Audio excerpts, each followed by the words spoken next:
কক্সবাজার সমুদ্র সৈকতের লাবণী পয়েন্টের এই অবস্থা।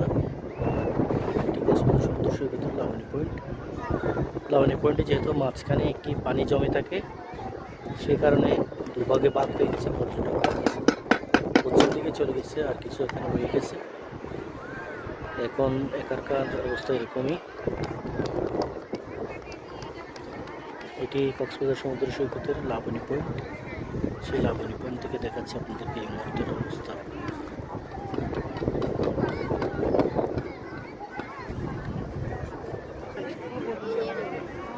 এই সমুদ্র সৈকতের লাবণী পয়েন্ট।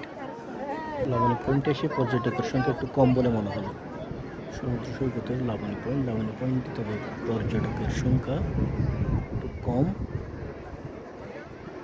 তারপরেও আমরা আপনাদের দেখাচ্ছি এটি সমুদ্র সৈকতের লাবণী পয়েন্ট।